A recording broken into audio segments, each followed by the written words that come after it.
찬바람이 시작될 쯤 넷플릭스하고 작별을 할 것인지 아니면 각자 돈을 더 내실지 이제 결정해야 될 시기가 오고 있다고 볼 수가 있습니다. 듣다 보면 알걸요 하다 보면 늘걸요 재테크 비법을 매일 오전 11시 편하고 친근한 경제 파트너 박연미의 목돈 연구소.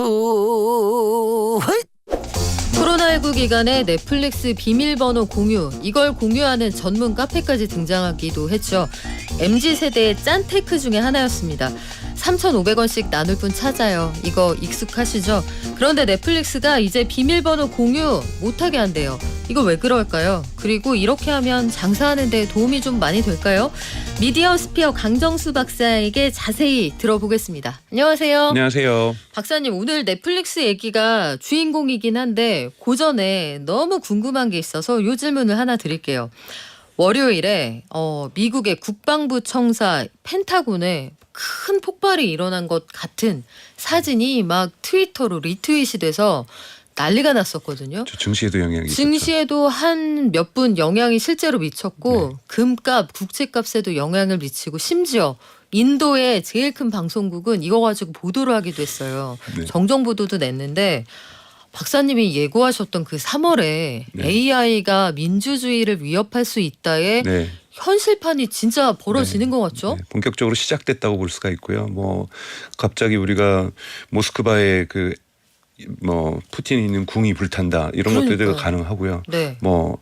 우리 용산에 있는 대통령 궁 비서관실이 있는 불탄다 이런 거 언제든지 가능하고요. 여러분들 우리가 인공지능이 갖고 있는 능력을 저평가해서는 안 되고요. 그래서 구글에서도 급하게 발표한 것은 앞으로 이미지가 AI로 만들어졌는지 아닌지를 판별하는 툴을 신속하게 만들겠다 이런 부분이 나왔고 아마 인스타그램이나 페이스북에서 트위터에서도 이런 부분들을 필터링하는 것들을 내놓을 수 있을 거라고 곧 봅니다. 그러니까 언제든지 사실은 초등학생도 그리고 누구든지 간에 미드저니에 가가지고 자기가 표현하고자 하는 것들을 표현해달라고 하면 할 수가 있어요. 근데 그것이 얼마나 맥락적으로 사람들에게 이해가 갈 수 있느냐에 따라서 수용성이 있어질 텐데요. 이제 그런 좀 끔찍한 일들이 계속해서 벌어질 거라고 봅니다. 거기에서 대안으로 제시되는 것 중에 하나가 그 바이라인을 표시하자 이런 내용이잖아요. 그러니까 네. 메이드 바이 네. AI 네. 혹은 메이드 바이 챗 GPT 등등. 근데 그걸 거는 만드는 사람들이 그걸 꼭 표현하고 싶겠습니까? 이걸 뭔가 바이럴 시켜가지고 사람들의 네. 마음들이 움직이고 이런 거를 의도했기 때문에 그런 걸 표현하지는 않을 겁니다. 네. 근데 그거를 만약에 법으로 규제하면 어때요? 이게 바이라인 없으면은 이거는 불법이야. 저는 친구한테 얻었고요. 그 친구는 친구한테 얻었다 그러고 친구는 친구한테 얻었다고 얘기하면서 계속 돌릴 거예요. 우리 쉽지 톡으로 않습니다. 이야기하는 받은 글. 예, 과거에 우리가 2010년대에 음악 같은 경우 토렌토에서 구했다, 어디서 구했다, 그거 다 불법이고 캠페인 여러 개 벌렸어도요. 네. 일시적으로 그런 시기를 저희가 피할 수는 없습니다. 그래서 양 극단이 싸우고 양 진영이 더욱더 갈등하고 각각의 컨텐츠를 가지고 싸우고 이미 미국 공화당 같은 경우는 공식적으로 인공지능을 가지고 캠페인 동영상을 만들고 있거든요. 본인들 스스로가. 네. 그리고 미국의 민주당도 이번 내년도 대선이 있지 않습니까? 미국에. 그렇기 때문에 이게 더 폭발적으로 다양한 사회적 효과를 낳을 거라고 봅니다. 이게 참 무섭더라고요. 이게 트위터 같은 SNS가 있기 때문에 번져나가는 속도가 너무 빠르잖아요. 네. 이 러시아에서 350만 그러니까 트위터의 팔로워 수 350만을 가지고 있는 러시아의 공식적인 계정을 통해서도 리트윗이 됐단 말이에요. 그렇죠.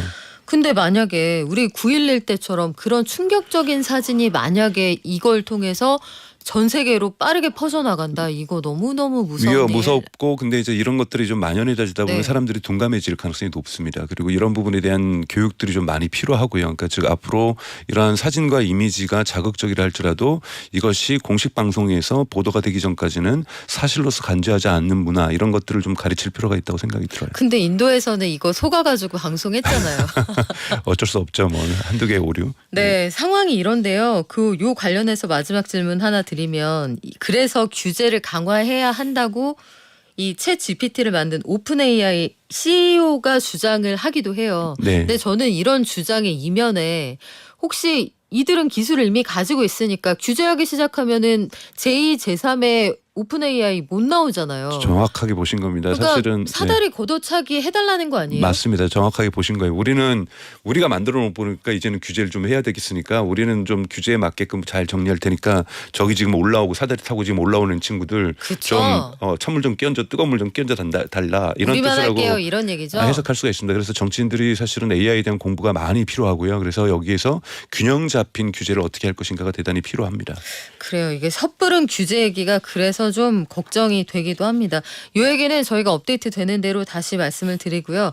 넷플릭스로 돌아가서 이제 미국에서는 그러면은 같은 집에 살아야만 넷플릭스 비밀번호 공유가 된다라고 하는데 같은 집에 사는데 비밀번호 공유 뭐하러 해요? 그러니까요. 네. 그러니까 원래 지금 15.99달러 기본 스탠다드 요금제에 따르면 동시 시청이 2명이 가능해요 이미.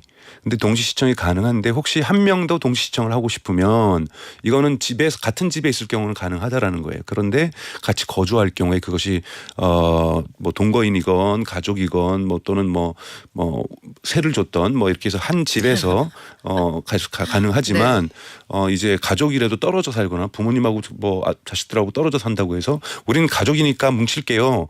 뭐 똘똘 뭉칠게요. 이건 안 된다라는 거예요. 그러니까 같은 집에서 즉 IP 주소가 같을 때에만 공유가 가능하다는 쪽으로 지금 넷플릭스가 정책을 바꿨습니다. 정책을 바꾼 이유는 더 이상 가입자가 성장하지 않는 거예요. 그러니까 우리가 보통 시장의 상황에서 볼 때는 시장이 계속해서 성장하는 시기가 있고요. 포화 상태라는 상태가 있거든요. 이미 미국 같은 경우는 7천만 가구가 가입을 했고 지금 미국에서도 약 한 3천만 명이 최소한 이 넷플릭스 표현에 의하면은 같이 살지 않으면서 그거를 공유하고 있다고 해요. 네. 그럼 한 1억 가구잖아요. 1억 가구면 미국의 가구 수가 1억 2천에서 1억 3천 정도가 되는데 미국의 하우스홀드 기준으로는 가구 기준으로는 이미 거의 다 가입을 한 거예요. 그러니 이제 넷플릭스가 돈을 벌어야 되겠고 넷플릭스가 성장하지 않으니까 막 주가가 떨어지고 하니까 그럼 어떻게 돈을 버느냐?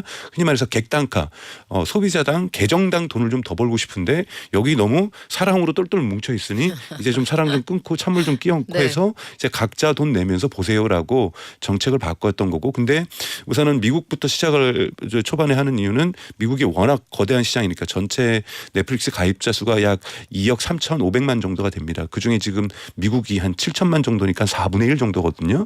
근데 지금 미국을 당장 시작하지는 않았고요. 5월에 2월에 캐나다, 뉴질랜드, 포르투갈, 스페인에서 먼저 작게 시작을 해봤더니 처음엔 가입자가 좀 빠졌다가 다시 돌아오더라. 재미있는 거 틀어주니까. 네. 그러니 이거는 돈을 버는 꼴이잖아요. 매출이 증가하는 꼴이거든요.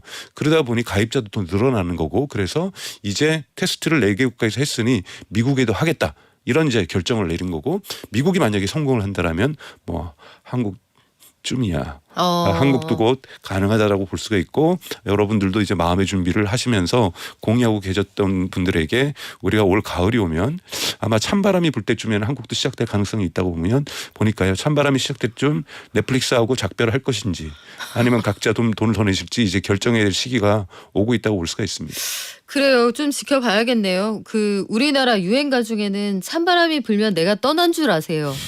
우리나라 노래 가사는 그런 거였는데 그러면 넷플릭스 입장에서는 이 계정 공유를 못하게 하면 땅은 더 안 사는데 월세가 들어오는 집이 늘어나는 거네요. 그렇죠. 그래서 대단히 현명한 선택이에요. 그러니까 경영적으로 볼 때는 투자자들은 환호하고 있어요. 투자자들은 환호하고 있고 월가에서는 환호하고 있는 것이 이제 더 이상 구독자의 성장의 시대는 끝났다. 그러면 이걸 어떻게 할 것이냐? 우선은 두 가지가 있습니다. 여러 가지가 있는데 우선은 이미 미국에서는 광고를 보면 싸게 볼 수 있는 저렴하게 볼 수 있는 광고형 넷플릭스 모델이 나왔고 최근에 발표에서는 월 MAU 적극 사용자가 500만 명에 이르고 있다라고 나오고 있어요. 그래서 넷플릭스가 절대 한국에서도 여러분도 생각하실 건 바로 이렇게 공유하는 걸 멈추는 게 아니라 먼저 광고에 기반한 넷플릭스를 시작을 할 겁니다. 그래서 이거를 비싸다고 생각하신 분들은 그럼 먼저 광고 보는 넷플릭스를 저렴하게 보세요. 이것과 즉 흔히 말하는 당근과 채찍을 같이 시작을 하는 거죠. 그래서 이걸 먼저 시작을 할 거고 그거와 함께 연이어서 그리고 공유했던 것 같은 집에서 살지 않으면 이제 하지 마세요라고 해서 이 두 가지 정책은 쌍으로 가는 정책이라고 생각을 하시면 됩니다. 그래서 한국에도 가을 정도에는 광고 기반의 넷플릭스가 시작될 수 있다는 것을 예고하고 있다고 볼 수 있습니다. 넷플릭스가 그것만 해도 현실과 좀 타협한 거잖아요. 원래 출범할 당시에는 우리는 광고 그런 거 안 해. 네. 딱 콘텐츠만 가지고 승부할 거야 이거 아니었어요? 그것이 왜 그러냐면은 첫 번째 경쟁 상대는 방송사였어요. 방송사는 보니까 중간 광고도 많고 뭐 광고도 너무 많고 우리도 광고하잖아요. 그러니까 이런 것들 많은데 네. 우리 광고하지 않겠다. 차별화가 이제는 방송사였기 때문에 초기에는 광고하지 않겠다. 그리고 몰아보게 해주겠다. 빈지 워칭이라고 얘기하는 네. 그냥 월화 드라마, 수목 드라마 찔끔찔끔 보여준 게 아니라 왕창 다 보여줄 테니까 마음껏 봐라. 이거는 경쟁사가 방송사였기 때문에 가능한 건데 이제는 방송사를 제낀 거예요. 스트리밍 시장하고 그래서 지금은 스트리밍 시장끼리 경쟁을 하고 있거든요. 그러다 보니까 요즘 여러분들 넷플릭스라든지 디즈니 플러스 보면은 시즌이 짧아요. 맞아요. 그러니까 제가 원래 시즌을 갖다가 10편, 12편으로 해야 되는데 요새 한 6개씩만 5개, 6개 해놓고는 이게 시즌 1이야. 그러니까 원래는 12편으로 해놨는데 짧게 해도 되는 건 뭐냐면 이제 그렇게 몰아보기 자체가 차별화의 요소가 아니 된 거예요. 즉 이제는 스트리밍 OTT끼리 경쟁을 하다 보니까 차별화 포인트가 달라진 거죠. 그리고 이제 넷플릭스도 얘기하고 있는 건 뭐냐면 우리는 디즈니를 닮아갈 거야. 디즈니 보니까 속편도 너무 많이 만들더라. 우리는 왜 속편 안 만들까? 뭐 종이의 집 우리 스페인에서 인기 있었는데 그거 한국 버전으로 종이의 집도 만들고 인기 있었으면은 정말 스타버즈는 셀 수 없이 많잖아요. 뭐 이런 속편 만들듯이 우리 김요한 이야기 4, 5, 6 만드는 거 너무 힘들어. 김요한 이야기의 원작 뭐 기묘한 이야기의 속편 뭐 이런 것들도 계속해서 만들 거야라는 것도 선언을 했고요. 그다음에 또 우리는 지금까지는 저작권에 대해서 전혀 건들지 않았어라고 얘기했어요. 오징어 게임 나오면 사람들이 다 오징어 게임 옷 입고서 막 할로윈 나가고 네. 오징어 게임 열쇠고리 사고 뭐 이런 거 했잖아요. 근데 거기에 넷플릭스는 1원도 돈을 받지 않았어요. 이제 단속할 거야. 우리도 그 디즈니 플러스 디즈니가 워낙 유명하잖아요. 쥐새끼 모양 있는 거 다 잡잖아요. 이런 것이 이제 미키마우스. 네, 이 디즈니의 기본적인 네. 전략이거든요. 중국 가가지고도 우리는 중국 정부하고 갈등이야. 왜 네. 보니까 중국에는 모사품들이 너무 많아. 중국 이거 똑바로 안 해주면 진짜 우리 화낼 거야. 막 네. 이런 것들을 디즈니가 진짜 목리를 많이 부렸었거든요. 저작권과 관련해서는. 근데 넷플릭스가 우리도 그거 따라하고 싶어요. 라고 얘기하고 이건 뭐냐면 이제 더 이상 성장만으로 돈을 버는 시대가 끝났다. 그래서 우리도 경쟁 상대도 이제 방송사가 아니고 다른 데기 때문에 거기에 맞춰서 몰아보기도 시즌 1도 짧게 시즌도 짧게 내고 그리고 속편도 내고 그리고 이 저작권 이 부분도 단속을 많이 하고 그리고 또 하나 중국의 넷플릭스가 못 들어가고 있어요. 그러니까 넷플릭스가 요즘 고민하는 것은 그러면 중국에는 영화관에다 개봉을 할까? 영화관에다가 넷플릭스 시리즈를 개봉한다고요? 개봉을 한다라는 거죠. 영화라든지 시리즈라든지 자기 오리지널 콘텐츠가 있는데 중국에서는 지금 사실상 불법으로 넷플릭스가 다 소비되고 있거든요. 오징어 게임 2 나오는데 우리 어떡하지? 중국에다 그냥 개봉하지 뭘. 그럼 한 1시간 2, 30분짜리로 편집을 해서 네. 1편, 2편, 3편으로 이렇게 해가지고 오징어 게임 같은 경우가 지금 요번에 그렇게 될지 안 될지 모르겠는데 앞으로는 그럴 가능성이 높습니다. 왜냐하면 디즈니 같은 경우에는 중국에다가 개봉을 하고 있거든요. 이러면 중국 시장에서 개봉으로 해서 돈을 벌 수가 있고요. 또 인도 같은 경우에도 인도가 되게 큰 시장이라고 하지만은 이 가처분 소득이 낮다 보니까 아직까지는 넷플릭스 구독자가 늘질 않고 있어요. 그러면 한 건당으로는 판매가 가능할 수 있으니 건당 오리지널은 인도 같은 시장에서도 영화관에다가 한번 틀어보자. 이런 계획들을 하고 있을 정도로 수입선의 다각화.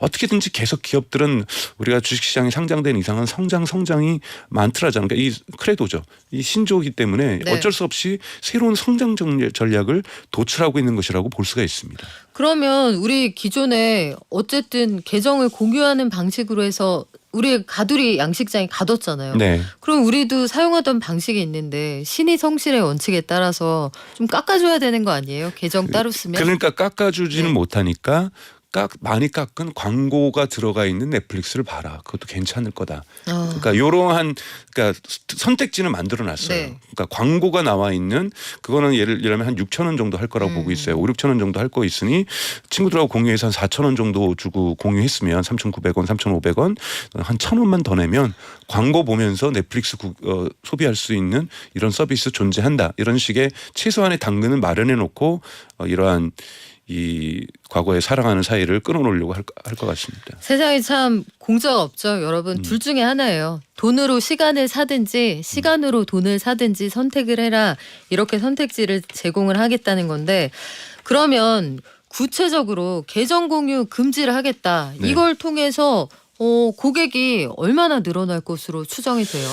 고객이 늘어나면 예를 들자면 지금 전체적으로 한 볼 때 이 한 20-30% 최소 20-30%는 계정 공유를 하고 있다고 보고 있는 거예요. 네. 그러면 20-30%에서 한 반 정도가 빠지더라도 반 정도가 빠지면서 안 돌아올 수가 없거든요. 이 오리지널 콘텐츠가 정기적으로 나와주면은 최소한 어떻게라도 하냐면 방학 때 들어왔다가 뭐 아이들 방학 때라든지 대학생들 방학 때는 들어왔다가 계약하면은 끊고 뭐 아니면은 휴가 시즌 때 넷플릭스 보다가 디즈니 플러스 보다가 나머지에는 끊고 이런 식으로 요즘은 들어왔다 빠졌다 들어왔다 빠졌다는 사람이 되게 많습니다. 근데 스키 시즌권 끊듯이 그렇죠. 네. 그렇게 하는데 계정 공유가 있었기 때문에 뭐 그 정도 가격인데 굳이 들어왔다 빠졌다 들어왔다 빠졌다 할까 이렇게 해서 계속 지속적으로 있었는데 아마 계정 공유가 금지가 되면은 이렇게 주기적으로 들어왔다가 주기적으로 빠졌다 하는 경향성들이 되게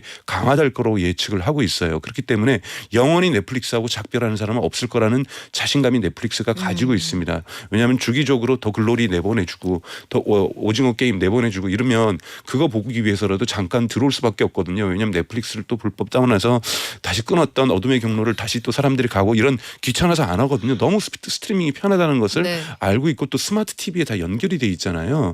그렇기 때문에 스마트 TV도 점점 많아지고 있고 이런 면에서 사람들이 쉽게 떠나지 못할 것이라는 자신감이 넷플릭스가 확실합니다. 네. 그러니까 우리가 이렇게 재밌는데 안 보고 배겨 네. 이런 자신감이 있다는 얘기예요. 그렇죠. 네. 그래요. 그리고 지금 불편하죠. 우리 게시판에는 나는 안 보고 배길 거야. 난 반항할 거야. 이런 분들도 많으신 것 같은데 유료 공유 방침이 어쨌든 될 만한 나라에 일단 해보고 네. 빠지거나 광고를 붙여보거나 다양하게 시도를 해보겠다는 건데 네. 그래도 오징어 게임이나 더 글로리나 네. 우리가 그동안 넷플릭스에 기여한 게 얼마예요. 그럼 한국 이런 나라는 약간 좀 깎아주든지 아니면 어드밴티지를 좀 주든지 뭐 이런 거 있어야 되는 거 아니에요? 공급자 특전. 공감합니다. 네. K컬처를 통해서 지금 넷플릭스가 엄청나게 이득을 보고 그쵸. 있거든요. 우리가 장사하는데 또 도움 준게 아시아 동아시아에서는 얼마인데. 우영우 네. 때문에 난리가 났잖아요. 그러니까 넷플릭스가 고민하는 게 뭐냐면 이 대작들의 패러독스라는 게 있어요. 역설이라는 것이 있는데 대작들을 이렇게 계속해서 넷플릭스가 보여줬더니 이 사람들이 교집합이 너무 크더라는 거예요. 그러니까 즉 이 사람들은 원래 하나만 보여줘도 떠나지 않는데 2개, 3개, 4개 대작들을 계속 보여줬던 거죠. 근데 이번에 우영우가 이제 해외 언론에서 분석한 거에 따르면은 교집합이 되게 적어요. 그러니까 즉 새로운 이용자들을 많이 끌어들인 거예요. 그러니까 이건 뭔가 대작하고 좀 스타일이 좀 다르니까요. 우영우하고 차차차 이것이 아시아 시장에서 그 전에 대작들하고는 교집합이 다른. 그러니까 대단히 넷플릭스의 어떠한 고객군들을 확대하는 데 도움을 줬다라는 거죠. 그러면 정말 한국 사회에서 우영우나 차차차가 이렇게 세계적으로 인기를 끌지 몰랐던 거잖아요. 이런 문화적 기여도가 있기 때문에 네. 일부에서는 한국은 내년 정도나 내후년 정도 단속을 시작해야 되지 않는가라는 그쵸. 이런 이야기들도 있습니다. 우리가 사람부터 좀비까지 팔아준 게 얼마냐고요. 맞습니다. 그래요. 한국의 콘텐츠가 넷플릭스에 기여하는 바가 상당히 크기도 하고 여러 가지 의견들 주시네요. 가족들이 주말 부부 어떻게 하냐부터 시작해서 나는 분가할 예정인데 엄마 아빠랑 같이 보다가 분가만 했다는 이유로 따로 낼 수는 없다. 극렬 저지하겠다는 분들 많습니다. 예외 조항은 네. 있어요. 공공장소에서 다른 걸로 로그인을 하더라도 네. 인정을 해줘요. 왜냐하면 제가 호텔 가서 여행 가서 호텔에서 제 넷플릭스 계정 통해서 볼 수 있잖아요. 뭐 이런 식으로 호텔이나 숙소라든지 또는 네. 공공장소에서 제가 아이패드를 켜가지고 패드를 켜가지고 볼 수가 있기 때문에 네. 공공장소는 예외입니다. 안 그러면 이렇게 하셔야 돼요. 한 분은 항상 공공장소에서 보시는 방식이에요. 기차역에서 지하철역에서 보신다든지. 에이, 하지 말란 얘기잖아요. 그렇죠? 네, 네. 자, 김길중님 빈정상에서 이달 들어서 넷플릭스 탈퇴했어요. 장문창님 넷플릭스보다는 고릴라가 좋아요. 이거는 다분히 커피 쿠폰을 노린 문자가 아닐까 싶은데 잘 오셨습니다. 잘 노리셨어요. 강윤정님 아직 OTT 미가입자인데 장안에 회자되고 있는 대작들 보고 싶긴 하네요. 이래가지고 우리가 이 가두리 양식장에 있는 거긴 한데 그래요. 그 방안을 좀 모색해 보자고요. 항상 정책 위엔 대책이 있는 거니까 네. 하반기에 우리를 어떻게 대할지 결정이 되면 저희가 또 알려드리겠습니다. 지금까지 IT 언박싱 미디어 스피어의 강정수 박사와 함께했습니다. 고맙습니다. 고맙습니다.